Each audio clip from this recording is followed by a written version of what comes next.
mitad del número de estudiantes.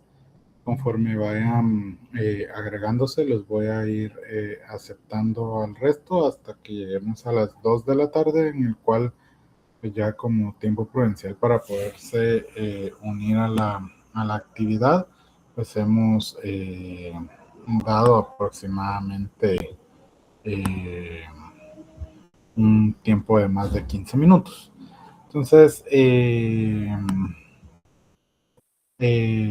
ahorita pues vamos a empezar ya con la clase. El tema es un tema pues relativamente corto en el sentido de que vamos a hablar de un órgano en específico como es el órgano de la vista, ¿verdad? Que en este caso es el globo ocular.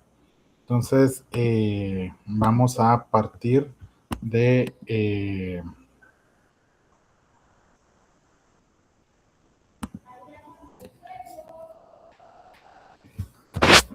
Vamos a partir de un par de datos importantes como lo son las diferentes estructuras histológicas y embriológicas del ojo, enfocándonos en tres objetivos importantes, que es comprender la organización en capas de cómo es que se forma el globo ocular, cómo están relacionadas estas estructuras con la función visual y reconocer y correlacionar cómo estas estructuras pueden cambiar o alterarse con las diferentes enfermedades o entidades clínicas que puede llegar a presentar el globo ocular, como lo son el glaucoma, la opacidad de la córnea, o la degeneración de la retina, ¿verdad? Antes de entrar en la histología, pues vamos a tener como curiosidad importante, es de que el ojo es un órgano que es altamente especializado, porque la organización anatómica que este tiene va a permitir que se pueda transformar energía luminosa, ¿verdad? Como la luz va a entrar hacia el globo ocular, y esta se va a poder transformar en señales eléctricas. Y estas señales eléctricas van a poder ser interpretadas por el cerebro y van a poder arrojar una respuesta específica que va a generar una imagen que es la visión que corresponde al órgano de la vista, ¿verdad? Entonces, importante acá, pues este es un órgano que es par, ¿verdad? Tenemos dos, cada uno va a estar inervado por sus propias por sus propios ramas nerviosas, pero llega un momento en el cerebro en el cual van a llegar al mismo punto, ¿verdad? En donde si tenemos una lesión en este lugar, sí podemos tener una pérdida de la función de ambos globos oculares, no solamente de uno, pero si nosotros tenemos la pérdida, ya sea por algún traumatismo o por algún tipo de lesión o enfermedad de solo un globo ocular, este puede seguir, el que queda puede seguir funcionando y podemos seguir teniendo una visión casi que inalterada del sentido de la vista gracias al globo ocular que nos resta o que nos queda después de la pérdida de uno de los dos globos oculares, ¿verdad? Entonces, vamos a empezar hablando de que el globo ocular es un órgano esférico que se encuentra ubicado dentro de la órbita del ojo, ¿verdad? Que está en la cara, en la región anterior del rostro, que tiene un diámetro de 2.5 centímetros, más o menos la longitud más ancha, ¿verdad? Que va desde el borde nasal hasta el borde externo, es de 2.5 centímetros y va a ocupar un volumen o va a estar lleno de un volumen de 6.5 ml aproximadamente. Esto obviamente va a depender del tamaño de la persona y tiene un peso que va de 6 a 8 gramos, que también va a depender del tamaño de la persona y del tamaño del globo ocular que se esté evaluando.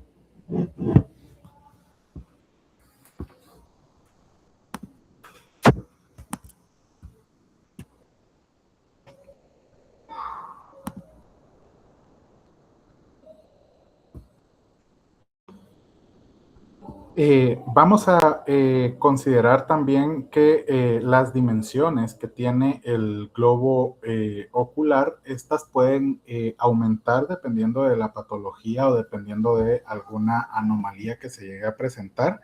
Por ejemplo, en el caso de las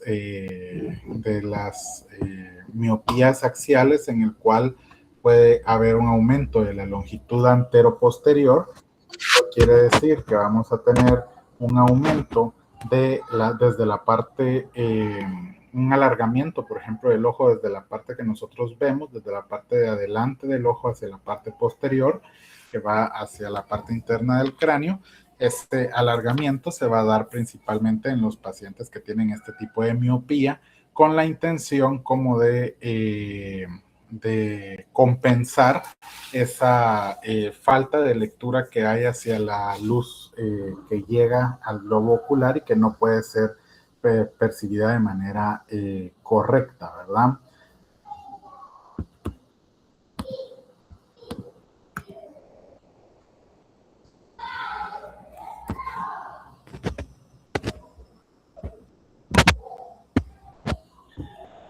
Eh, el globo ocular básicamente funciona como un sistema óptico que está compuesto por lentes naturales. Esto quiere decir que dentro de la órbita vamos a encontrar un sistema que tiene ciertas transparencias. Vamos a iniciar desde la parte más externa con la córnea, y luego va a haber una serie de líquidos que están contenidos dentro de ciertas cavidades que también van a formar, al final de cuentas, este líquido funciona también como un conjunto, como un lente, ¿verdad?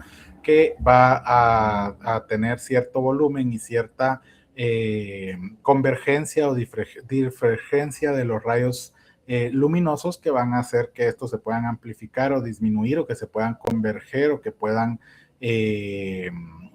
dirigirse hacia un lugar en específico. Y entre estos tenemos al humor acuoso, tenemos también otro sistema de lentes que es el cristalino, también tenemos otro líquido que es el humor vítreo, y todo esto se va a encargar de enfocar la imagen hacia una estructura que es la estructura nerviosa por excelencia del ojo, que es la que es capaz de captar los estímulos luminosos para poder formar la imagen de referencia, que en este caso es la retina, ¿verdad? Que va a ser la parte posterior y que va a estar envolviendo por adentro el globo ocular, prácticamente en esta región que estoy señalando, pero en la parte interna. Y esta retina pues va a ser la estructura nerviosa prácticamente del ojo, que se va a encargar de poder percibir estos estímulos luminosos y estímulos nerviosos. Este conjunto de lentes se van a utilizar para enfocar esta imagen en la retina y poder así detectar la intensidad de la luz, el color, la forma y los movimientos que se estén percibiendo, y además también va a descifrar los diferentes elementos de la imagen para poder transmitirlos directamente al cerebro, ¿verdad? Y todo esto va a ser porque los rayos luminosos van a poder entrar por este orificio, y este orificio pues va a permitir que los rayos luminosos puedan llegar hacia el fondo del ojo, pero para que estos puedan llegar no llegan de manera directa, sino que tienen que pasar a través de todo este sistema de lentes que mencionamos anteriormente, ¿verdad? Y específicamente el polo anterior, que es la parte más anterior del ojo, la que nosotros podemos observar, pues va a corresponder específicamente a la córnea, que es el primer órgano o el primer sistema de lentes que nosotros podemos observar.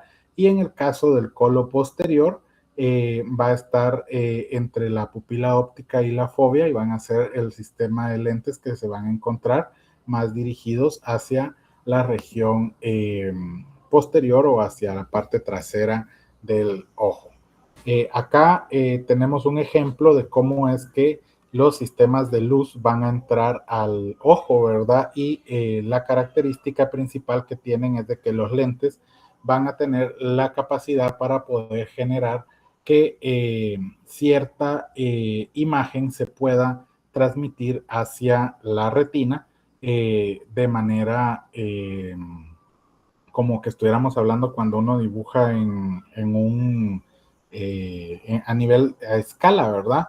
Y esto es debido a que los diferentes lentes van a proyectar estas imágenes específicamente hacia un cierto lugar específico de la retina, y todo esto se da gracias a esos movimientos de la luz que pueden haber después del paso de la luz hacia por los distintos lentes. Si nos damos cuenta acá, por ejemplo, el rayo luminoso, que les pongo, por ejemplo, penetra acá, y si nosotros seguimos la lógica de la luz, que debe de seguir una línea recta, debería de pasar acá por donde yo estoy dibujando la línea del puntero, y si nos damos cuenta, tiene un quiebre que se dirige hacia la parte posterior.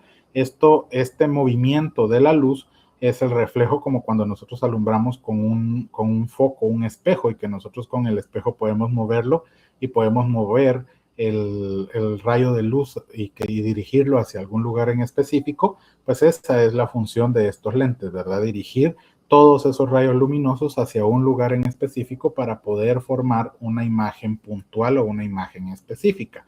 Entonces, en el anterior ya habíamos mencionado que teníamos a la córnea, ¿verdad? Y la córnea va a... Solo voy a aceptar, compañeros.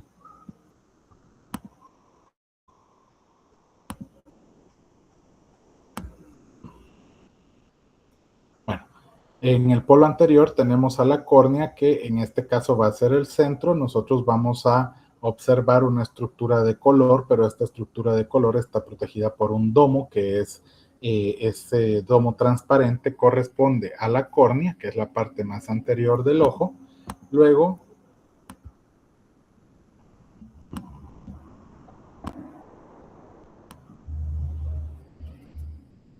tenemos el polo posterior. El polo posterior es la parte de atrás del globo ocular, en el cual toda la parte del globo ocular, de la pared de ese globo ocular, es como que diéramos una pelota por adentro. Toda la pared de la pelota está gruesamente inervada, que son los vasos de la retina, y también encontramos tejido nervioso, que va a confluir en un centro, ¿verdad? Y este centro va a ser la región posterior del globo ocular, en donde va a salir el nervio ocular y donde van a salir las diferentes arterias y venas que proceden del globo ocular hacia el cerebro. Una de las características que tiene el ojo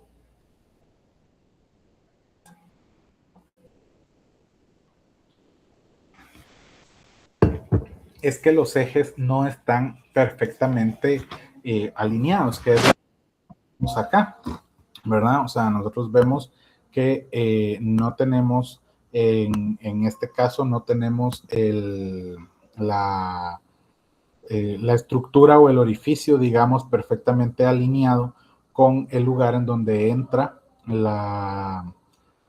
nervio óptico y donde entran los vasos sanguíneos. Y esto es una cuestión más que de protección, que por otra finalidad anatómica, ¿verdad? ¿Por qué? Porque si los rayos luminosos que pueden llegar a causar lesiones entran directamente hacia este punto, pueden lesionar de manera directa el nervio óptico, ¿verdad? Entonces, anatómicamente es conveniente que el eje anatómico no se encuentre, o el eje que conecta los dos polos, no se encuentre perfectamente alineado. Por eso vemos que está hacia un lado el lugar en donde entra el nervio óptico y donde entran los vasos sanguíneos, ¿verdad? Prácticamente el eje central va a estar va a estar alineado directamente con la fobia, que es la parte posterior que nosotros podemos ver al momento de hacer un fondo de ojo, ¿verdad? Que nosotros podemos percibir al momento de estar viendo el fondo de ojo, y a un costado es donde nosotros vamos a encontrar el área donde van a entrar los vasos sanguíneos y el nervio pupilar, ¿verdad? Ahora, Esto es lo que nosotros conocemos como el eje visual, porque corresponde específicamente al lugar en donde pues obviamente con más frecuencia van a ir a rebotar los rayos luminosos. Pero cuando hablamos del eje óptico, el eje óptico pues sí va a pasar cercano a donde están donde está el nervio óptico y donde están los vasos sanguíneos.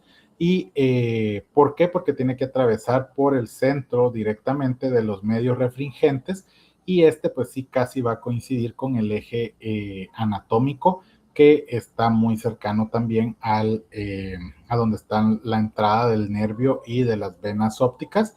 Sin embargo, tampoco coincide directamente con este, ¿verdad?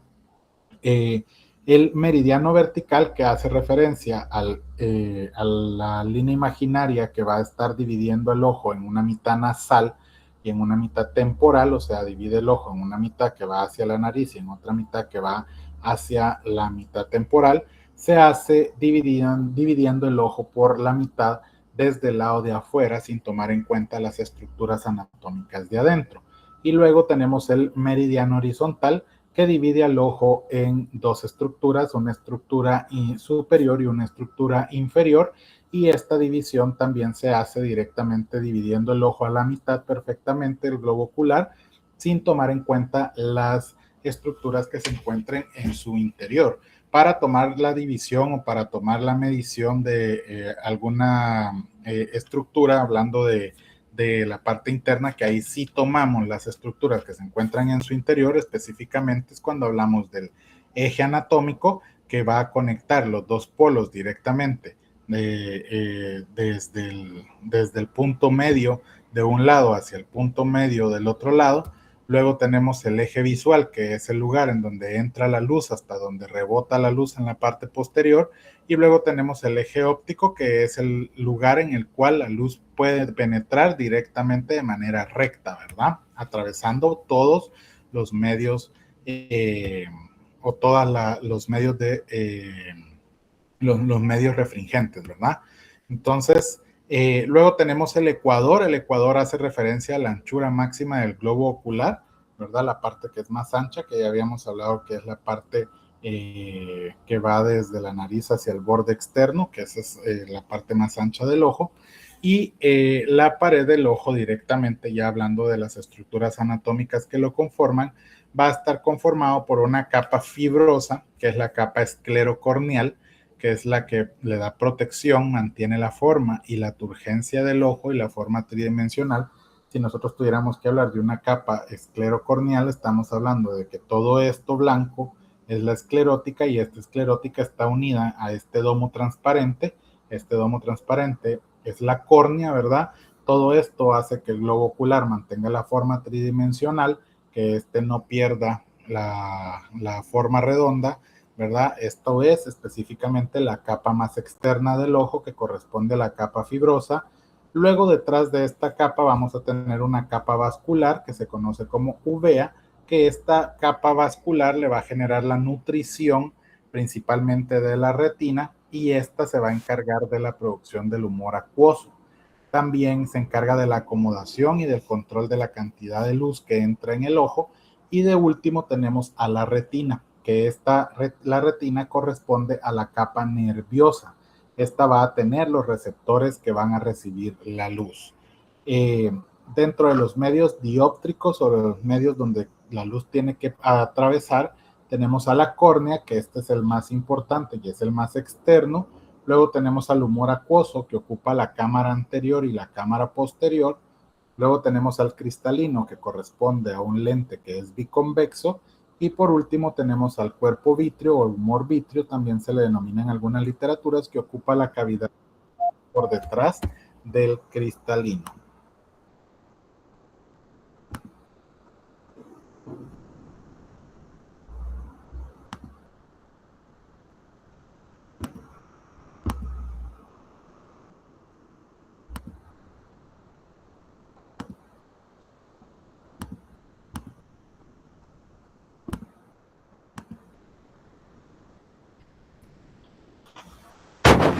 Entonces, en las paredes del ojo tenemos también a la esclerótica, que es el tejido conectivo denso, que está compuesto de colágeno tipo 1, con redes de fibras elásticas, fibroblastos, y que también tiene melanocitos, que mide más o menos 1 milímetro de espesor en el polo posterior, de 0.3 a 0.3 en el ecuador y de 0.6 en el borde corneal.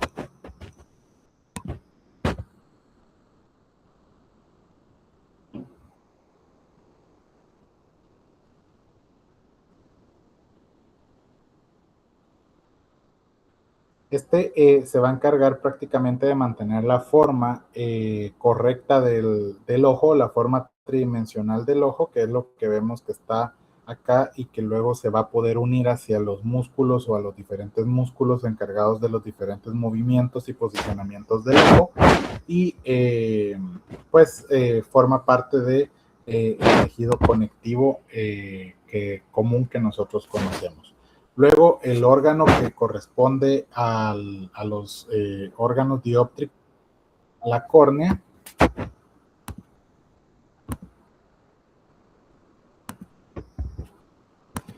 En el caso de la córnea, que es la parte más anterior, es transparente, por eso acá nos ponen la imagen en donde vemos la coloración del ojo y vemos la pupila, en la cual la parte superior de esta va a tener este órgano que es transparente, que mide de 0.8 a 0.9 milímetros en el centro y hasta 1.1 en la periferia. Va a constar de varias capas. Si uno la ve en el microscopio, hace el corte y mira en el microscopio, vamos a encontrar el epitelio corneal, luego vamos a tener a la membrana de Bowman, luego a la sustancia propia o estroma, luego tenemos a la membrana de Descendment y de último tenemos al endotelio corneal o endotelio de Descendment. Al momento de hacer un corte en hematoxilina eosina, vamos a observar básicamente un epitelio corneal, que es epitelio plano estratificado, que tiene de 5 a 7 capas celulares, que tienen muchas terminaciones nerviosas y una gran cantidad de regeneración. Abajo de ello vamos a encontrar una membrana. Esta membrana se va a denominar membrana de Bowman, que es la capa más externa de la sustancia propia, que tiene fibras de colágeno al azar. Y una característica es de que en esta capa, que a pesar de que hay fibras de colágeno, no hay fibras de elastina. Entonces esta suele ser una capa que es una capa rica en colágeno, pero que no tiene capacidad para estirarse. Entonces vemos el epitelio, vemos a la capa de Bowman, luego vemos al estroma corneal, ¿verdad? Luego vemos a la membrana de Descendment y por último vemos al endotelio de la córnea. La sustancia propia o el estroma, que corresponde al 90% del espesor de la córnea, tiene láminas de colágeno en las capas. Estas láminas van a ser de colágeno tipo 1 y tipo 4 y también tienen sustancia fundamental, que son condroitín y queratansulfato. Tiene fibroblastos, linfocitos, y la característica es de que los fibroblastos suelen ser aplanados. Acá es importante tomar en cuenta que en la esquematización que nos hacen, la sustancia propia o el estroma de la córnea es la capa más gruesa, ¿verdad? De hecho, en la literatura nos dice que puede ocupar hasta el 90% del espesor al momento de nosotros hacer un corte, ¿verdad? Que es toda esta parte que vemos nosotros acá. Luego de esto vamos a tener la membrana de Descendment, que es esta capa que vemos acá, que prácticamente no va a tener fibroblastos, ¿verdad? Que lo que va a tener es una lámina basal gruesa que está compuesta por tejido colágeno tipo 8 y que es elaborada por el endotelio corneal. El endotelio corneal es una capa delgada que prácticamente tiene una sola célula, o es una cadena de una sola célula, que prácticamente se encarga de elaborar esta membrana de Descendment que va por debajo del estroma corneal. La córnea tiene cierta opacidad, que es esta que nosotros podemos observar acá en este esquema. Esta opacidad se puede empeorar, ¿verdad? O puede hacerse mucho más amplia, que es la famosa catarata, ¿verdad? Donde nosotros vamos a observar una opacidad de la córnea importante. La córnea también tiene la característica que se puede trasplantar, se hace el corte específicamente de todo este domo, ¿verdad? Y se puede hacer el trasplante de donantes cadavéricos. Obviamente donantes vivos va a ser muy difícil actualmente. No sé si Estados Unidos tendrá alguna regulación específica para esto, pero por lo menos desde lo último que yo leí, que sus compañeros hicieron un trabajo de investigación sobre conocimiento de trasplantes, en Estados Unidos no está autorizado el trasplante vivo de córneas. O sea, yo tengo un hijo y le quiero donar una córnea, no es legal y no es posible hacerlo. Pero de trasplantes cadavéricos sí se puede hacer, ¿verdad? Prácticamente lo que hacen es hacer el corte de la estructura transparente, ¿verdad? Para luego colocarla sobre la esclerótica, ¿verdad? Y volverla a suturar. Obviamente estos puntos de sutura son extremadamente pequeños. Es un hilo que tiene que ser absorbible, que no se puede quitar o que no se debería de quitar.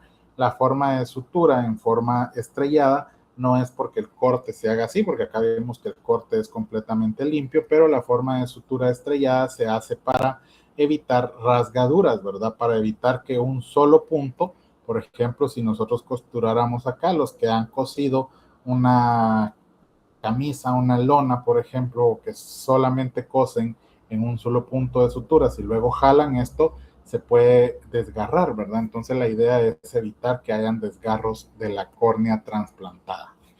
Entonces, la siguiente estructura que corresponde es el limbo corneal. Esta es la unión que existe entre la córnea, que es la estructura transparente con la parte blanca del ojo, y acá va a estar el aparato para el drenaje del humor acuoso. Tiene una red que se llama retículo trabecular, que esta red es una red de espacios limitados por tejido conectivo y trabéculas que tienen endotelio.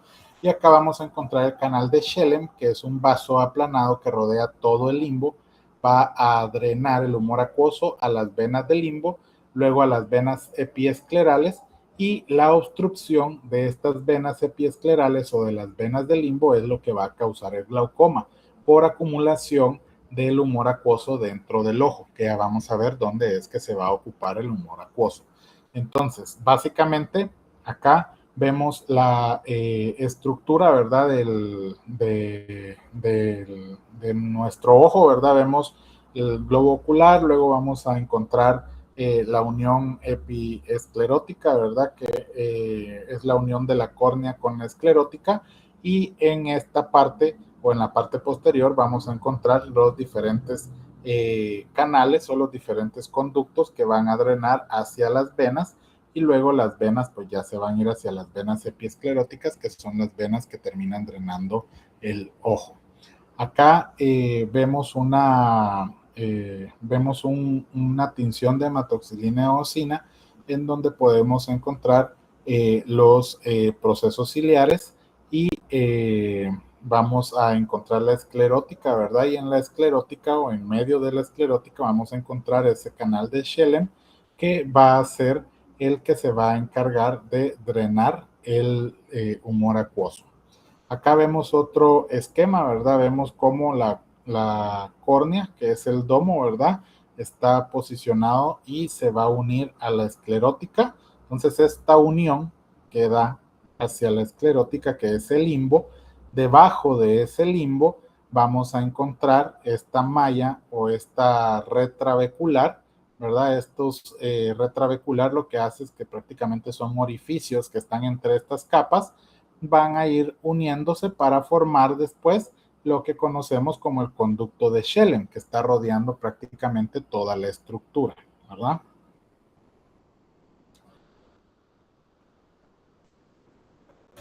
Bueno, entonces, luego de esto vamos a encontrar a la túnica vascular o uvea, ¿verdad? La túnica vascular o uvea corresponde o tiene 3 segmentos.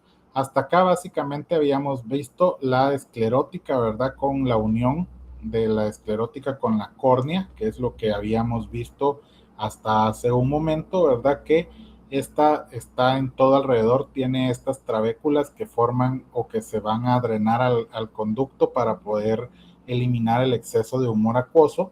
Ahora vamos a ver los segmentos que corresponden a la túnica vascular o uvea, ¿verdad? Entonces, la túnica vascular o uvea, pues que ya corresponde a la parte adentro del ojo, digamos que no es la parte blanca que rodea el ojo, sino que es la parte interna, prácticamente vamos a encontrar en este segmento tres órganos. Acá vamos a tener al coroides, ¿verdad? Que está rodeando prácticamente todo el globo ocular.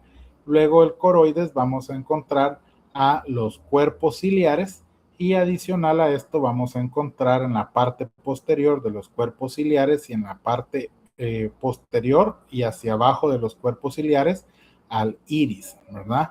Estas no son o son estructuras que solo se encuentran en la parte central. La parte que sí se encuentra prácticamente alrededor de todo el globo ocular es el coroides, de lo que corresponde a la túnica vascular o la uvea.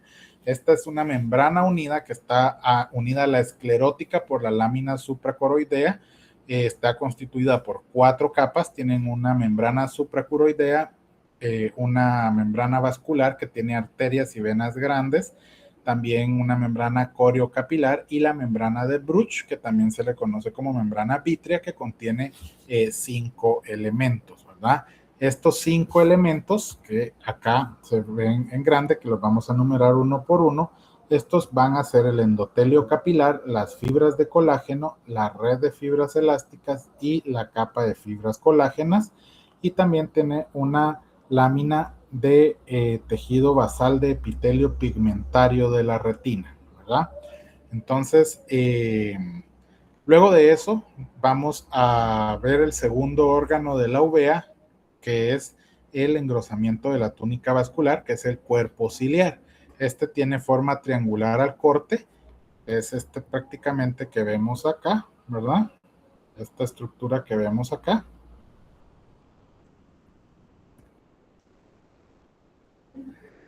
Es una porción ciliar no fotosensible y pigmentada de la retina que produce el humor acuoso.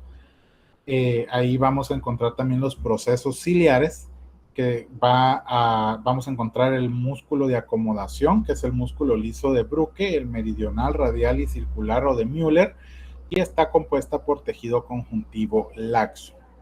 Prácticamente es ese engrosamiento que se mira al final, ¿verdad? Es lo que vamos a conocer nosotros como el cuerpo ciliar. Esta parte no es fotosensible a pesar de que forma parte de tejido retina, pero no es fotosensible y es parte del tejido vascular que corresponde a la uvea. Acá vamos a encontrar unas estructuras importantes. Tenemos a los procesos ciliares, que son estos engrosamientos o como tipo pelos que vamos a encontrar ahí. Va a estar conformado por una corona ciliar que se llama pars plicata, y también de ahí va a rodearse por medio de un anillo ciliar que se llama pars plana. Vamos a tener una zona superior a esto que va a estar unida por estas pequeñas prolongaciones que se denominan zónula, y todo esto en conjunto va a corresponder a la ora serrata. El iris, que es la continuación delgada del cuerpo ciliar, es el borde libre que limita con la pupila. Está formado por tejido conectivo laxo, pigmentado y es muy vascular, es el disco coloreado prácticamente. Y en la parte posterior, la porción iridea de la retina no es fotosensible, prácticamente son 2 capas de células cúbicas. Tienen un músculo que es un esfínter circular del músculo liso que al contraerse cierra la pupila generando miosis, y también el dilatador, que es el músculo radial, es de células mioepiteliales, y al dilatarse va a abrir la pupila generando una midriasis. En la cara anterior presenta células planas que son continuación del endotelio de Descendant de la córnea. Básicamente lo que nosotros vamos a poder observar acá es la parte que está en coloración, ¿verdad? Que es lo que nos va a permitir que la pupila sea más grande o pequeña dependiendo de qué tan activos estén los músculos dilatadores o los músculos que estén contraídos, ¿verdad? Esta es la parte que tiene coloración y por eso es que habla de que tienen continuación con las células de la membrana de Descendant, porque esta es la parte en donde se une la córnea con el globo ocular, con la conjuntiva, pero también por dentro se une con la estructura coloreada del ojo que corresponde al iris.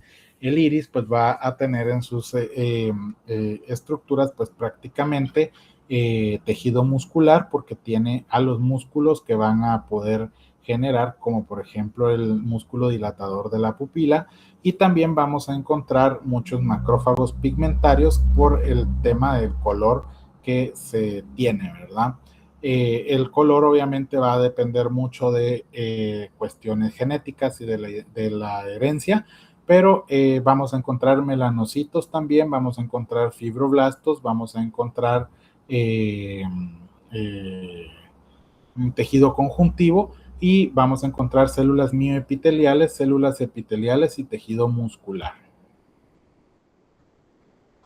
Bueno, ya habíamos visto el primer medio refringente, que era la córnea. Entonces, de la córnea, pues tiene que pasar sobre el iris, ¿verdad? La luz, y si está dilatado o contraído, va a permitir que los rayos pasen por el orificio que es la pupila. Entonces, el próximo medio refringente que tiene que atravesar la luz va a ser el cristalino. Este es un cuerpo biconvexo que está formado por una cápsula de células cilíndricas en la parte anterior y fibras del cristalino. Está sostenido por la zónula de Sim y por el ligamento hialoideo capsular. Y en este caso, la cápsula del cristalino que lo está rodeando está formado de material glucoproteico semejante a la membrana basal. Vamos a encontrar prácticamente al momento de nosotros observar en el fondo, vamos a encontrar de la pupila, vamos a encontrar la zónula, ¿verdad? Y en la zónula, pues nosotros vamos a encontrar prácticamente al cristalino. Y en este caso nosotros vamos a ver que el cristalino va a estar unido específicamente por estas estructuras que se adhieren a la cápsula del cristalino, ¿verdad? Y son las líneas que nosotros podemos observar al momento de hacer el fondo del ojo. Entonces, esta estructura que está al fondo, aquí vemos el espacio que nos deja el iris para que pueda atravesar la luz. Vemos al cristalino en el fondo, ¿verdad? Cuando también se va a interponer acá y se va a opacar, o se va a generar un cambio de la transparencia, va a generarse las cataratas, y estas pues deben ser corregidas por medio de cirugía, ¿verdad? Luego vamos a tener al cuerpo vítreo. El cuerpo vítreo es una masa gelatinosa del 99% que tiene prácticamente es agua en relación con ácido hialurónico. También puede tener fibras de colágeno tipo 2 y tipo 11. Tiene células como los hialocitos, y también va a tener un canal en la parte central que se conoce como canal de Cloquet, que va a permitir que las fibras puedan transitar hacia la región posterior, donde entra el nervio óptico y los diferentes vasos, para que pueda ser reciclado. Su composición es parecida al líquido cefalorraquídeo, pero tiene un bajo nivel de proteínas y de glucosa y de urea que el plasma. Tiene un poco más de ascorbato, de piruvato y de lactato, y se produce en el epitelio ciliar, o sea, en los procesos ciliares, y es reabsorbido en los canales de Schellen. Básicamente va a estar contenido en las cámaras del ojo, en la cámara anterior, que es el espacio que vemos acá, y también va a estar contenido en la cámara posterior. Es el espacio que vemos acá. Luego tenemos la capa nerviosa, que corresponde a la retina, que es la capa más interna. Se divide en retina ciega, que es no fotosensible, que en este caso tenemos al epitelio ciliar y la porción iridia, y también tenemos a la porción óptica, que corresponde a la retina sensible o nerviosa, que es la que contiene los receptores sensoriales para la luz. Se extiende desde la papila, donde está la salida del nervio óptico o punto ciego del campo visual, hasta la ora serrata, que es el borde dentado que está nítidamente dibujado en la superficie interna de la pared frente al ecuador. Presenta 10 capas de espesor, excepto en algunos lugares donde pueden haber algunas diferencias, por ejemplo en la papila, la mácula lútea y la fóvea central. Básicamente lo que nosotros tenemos acá en que es la papila en donde sale la retina, pues prácticamente es una estructura, una fibra de nervios que va a estar cubriendo toda la parte posterior del ojo hasta lo que corresponde a la ora serrata, ¿verdad? Que esto es lo que hace referencia a la retina nerviosa. Cuando nosotros hacemos un fondo de ojo, nosotros vamos a ver la fóvea, que es la parte posterior directamente del ojo donde rebotan los rayos luminosos, la parte central con la mácula lútea, pero vamos a ver a un lado la papila, que es el lugar en donde entra el nervio, ¿verdad? El nervio óptico y los diferentes vasos sanguíneos. Este examen de fondo de ojo debería ser un examen clínico que todos deberíamos de aprender a hacerlo para poder identificar y nos puede servir para encontrar pacientes con retinopatía diabética, por ejemplo, en donde tenemos pérdida de los vasos sanguíneos en la retina, o también cuando tenemos, por ejemplo, edema cerebral, en donde vamos a ver esta vascularización demasiado aumentada y vasos demasiado gruesos, ¿verdad? La papila básicamente está en la región posterior y es el área donde va a entrar el tejido nervioso. Todo esto que nosotros vemos acá corresponde a tejido nervioso.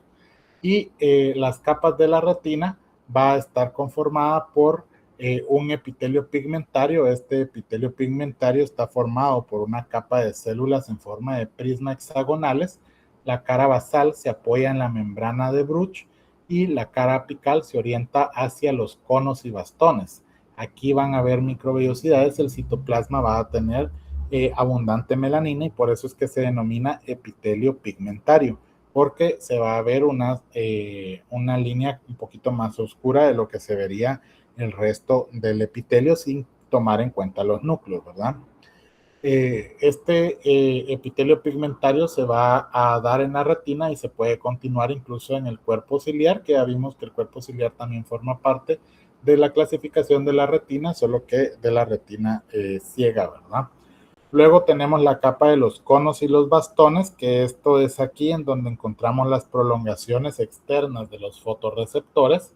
Luego tenemos la capa limitante externa, que es la parte final de las prolongaciones de las células de Müller. Luego tenemos a las células de la granulosa externa, que es donde encontramos a los cuerpos de los conos y de los bastones. Los bastones, estas son las células, básicamente este es el esquema de cómo podríamos observar un bastón. Es una célula alargada que mide de 120, más o menos 120 micras de largo por 1.5, que contienen el pigmento rodopsina. Este pigmento rodopsina es el pigmento que favorece y que se puede ayudar a mejorar la calidad de la visión al combinarse con la vitamina A, ¿verdad? Por eso es de que se recomienda que se coman alimentos ricos en vitamina A porque, y también alimentos que tengan el pigmento rodopsina, que son los alimentos amarillos, anaranjados y rojos, como las zanahorias, ¿verdad? Porque este pigmento pues va a ayudar a que la luz sea captada de mejor manera. Hay 92, algunas literaturas llegan a hablar de que pueden haber hasta 100 millones de estos bastones. Se considera de que hay 170,000 por milímetro cuadrado. Básicamente estos están unidas a una membrana apical, ¿verdad? De las células de la retina y van a estar unidos por medio del disco, de un disco degenerado, y luego vamos a encontrar la membrana celular y un cilio conector que va a conectar con la región en donde se encuentra el núcleo de la célula.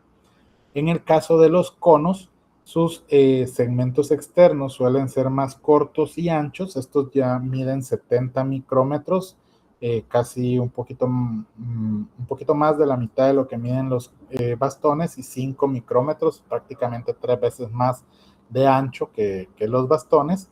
Estos tienen pigmentos que son sensibles a la luz verde y roja y se cree que hay 4 a 5 millones y estos son únicos en la región central de la fovea, no se encuentran en otra región.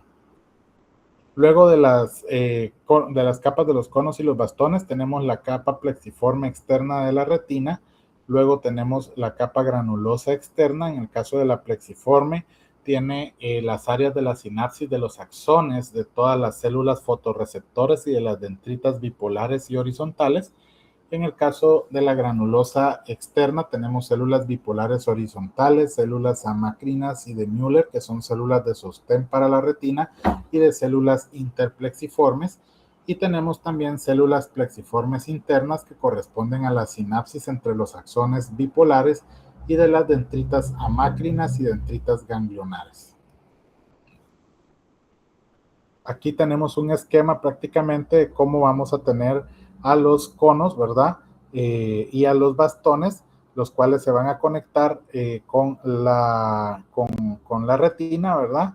Y estos van a unirse después o a hacer sinapsis con las células bipolares o las células horizontales, que serían las neuronas, que van a llevar después la información hacia el nervio óptico. Los cuerpos de estas neuronas pues van a estar compuestos o van a estar en las capas plexiformes, y es ahí donde encontramos este tipo de células que son las células de Müller, pues que hacen referencias a las células nerviosas que se encuentran dentro de la retina.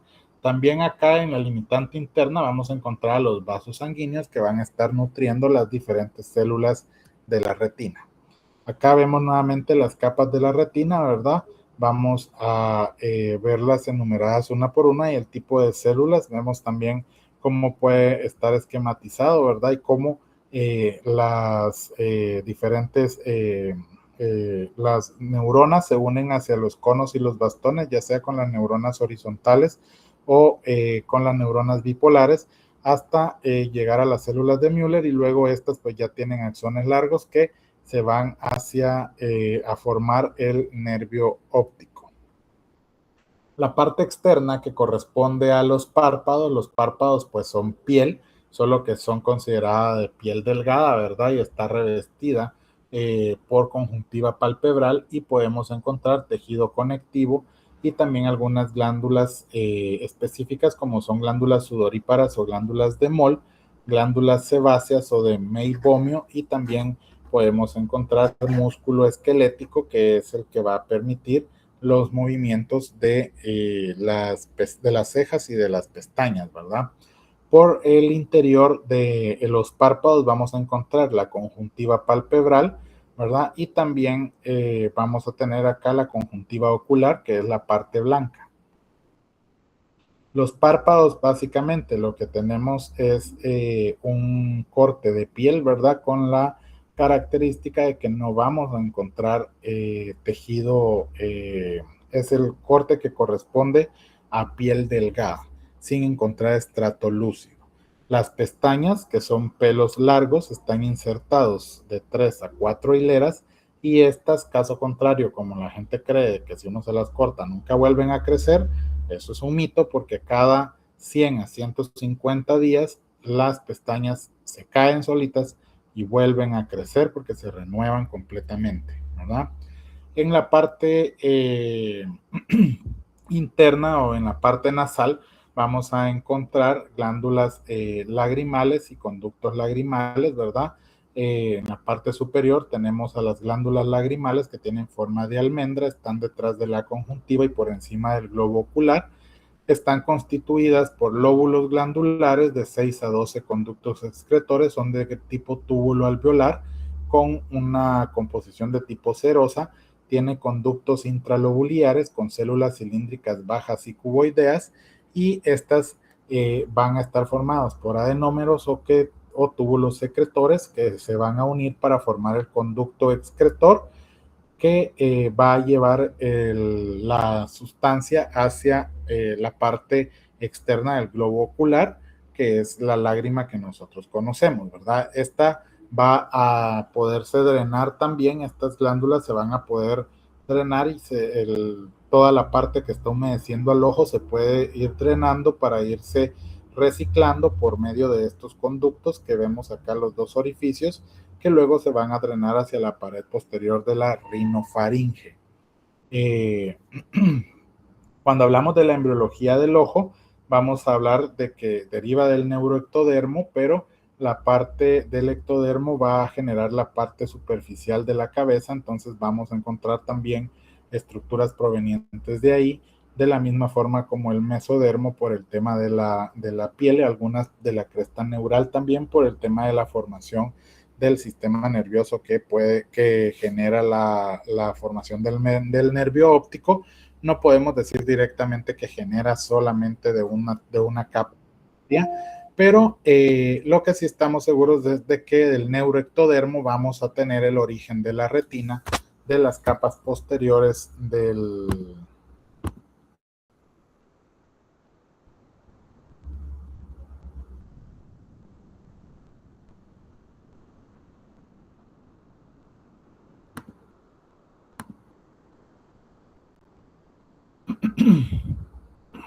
la retina de las capas posteriores del iris, del cuerpo ciliar y del nervio óptico, y se van a formar de una evaginación del cerebro anterior que se conoce como copa óptica, y su pared externa da origen al epitelio pigmentario y a la parte interna, da origen al resto.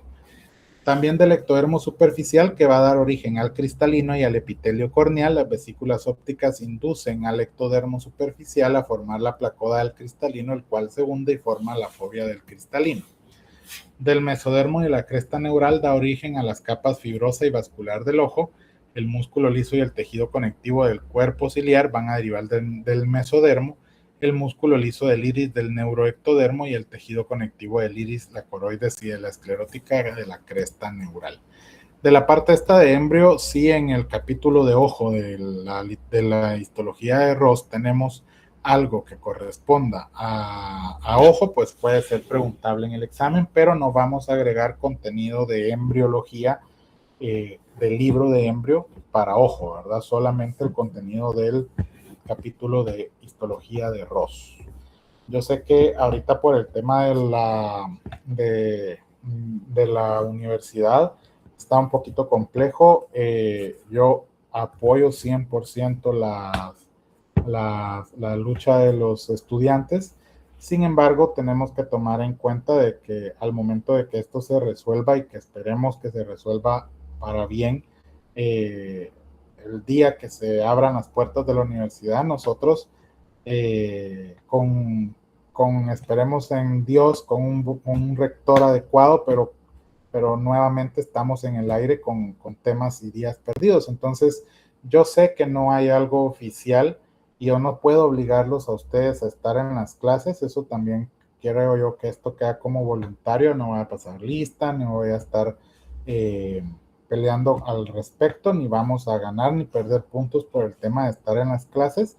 Creo yo que puede ser una forma de no oxidarse, de tener un poquito más para estudiar, estén conectándose a las clases. Como les digo, no vamos a tener juegos de puntos hasta que tengamos una información oficial, digamos, porque esto es como bajo agua, digamos, el tema de ir avanzando con los temas. Nadie está perdiendo puntos ni nadie los va a ganar tampoco, solo estamos avanzando y conforme nos toque, pues vamos a tener más tiempo para poder trabajar más despacio el laboratorio cuando nos toque llegar a la presencialidad otra vez, ¿verdad? A mí laboratorio sí no me gustaría trabajarlo virtual. Yo preferiría incluso avanzar en temas hasta del siguiente parcial en la virtualidad para detenernos hasta que lleguemos a las clases presenciales para empezar con las charlas de laboratorio. No sé si alguien tiene algo que no crea que sea buena idea. Lo podemos debatir en el grupo, pero creo yo que lo mejor es que esas clases de laboratorio que van a ser como un repaso, pues sean ahí presenciales para poder aclarar dudas y que sean despacio. Entonces, por eso es que estoy adelantando en las clases para que cuando nos toque el laboratorio no nos toque correr. Si alguien tiene alguna duda o algo más que agregar.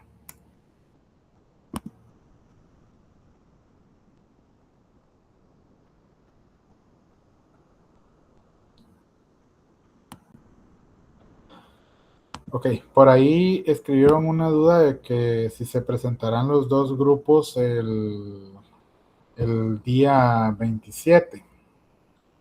Eh, Realmente no lo sé. En teoría, si las cosas siguen como van, pues ya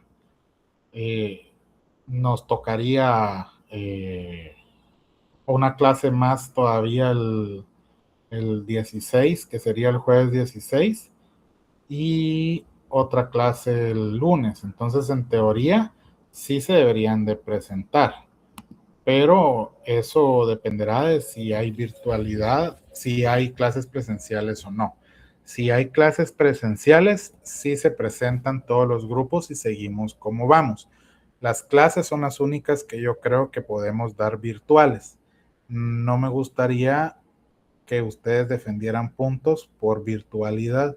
Creo que se puede prestar para doble malas intenciones y dobles malos entendidos, tanto de parte como ustedes como estudiantes, como de mí como catedrático al momento de colocar una nota.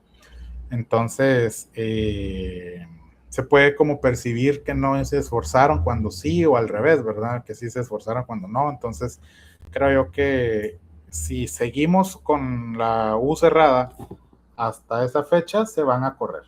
Pero si la U estará abierta ya para el 27, pues se tendrían ya que empezar a presentar los grupos. Lo que vamos a avanzar nada más son clases. No sé si alguien está en contra y lo puede escribir en el grupo, y de ahí podemos hacer una votación si la mayoría después están de acuerdo, que avancemos mejor en clases por la virtualidad y corramos las presentaciones hasta para cuando haya presencialidad. Esa es mi propuesta. Pero como esto no sabemos si ya en la otra semana se arregla la cosa y ya tenemos clase el lunes, por ejemplo, entonces pues no habría mayor cambio, ¿no?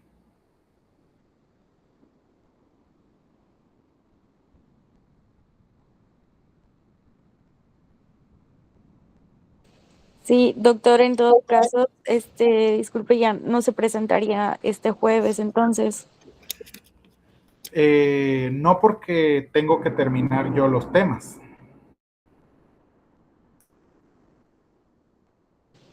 Gracias. Ajá, ahí creo yo que estaba la confusión. Yo estaba haciendo en cuentas que empezábamos hasta el otro jueves, pero gracias por la aclaración. Eh, no, porque yo el jueves, por ejemplo, daría oído, y el siguiente lunes daría sangre y hematopoiesis.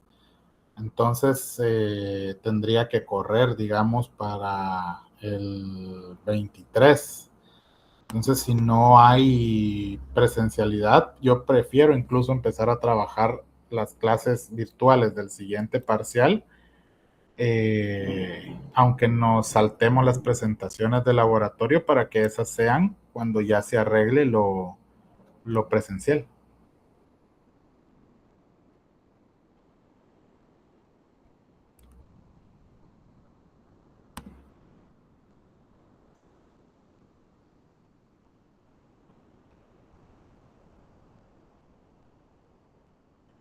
Pues por lo menos envíenme las diapositivas su semana antes de que presenten, va, para que yo las pueda revisar.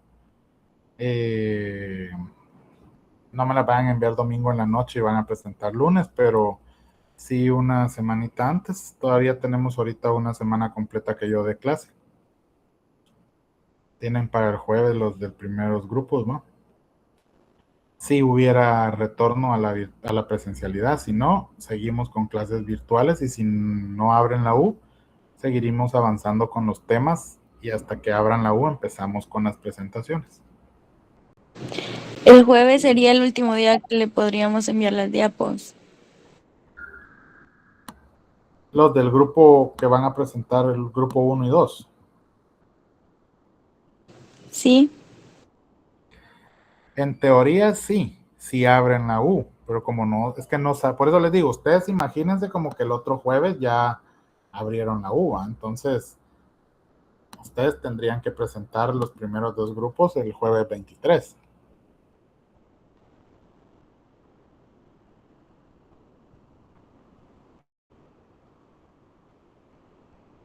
Entonces me pueden enviar las diapos el jueves o el viernes para que yo se las revise y las puedan modificar. De acuerdo, gracias, doctor.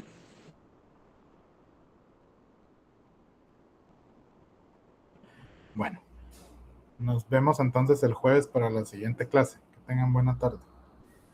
Buenos días, doctor. Feliz tarde. Feliz tarde, doctor. Gracias.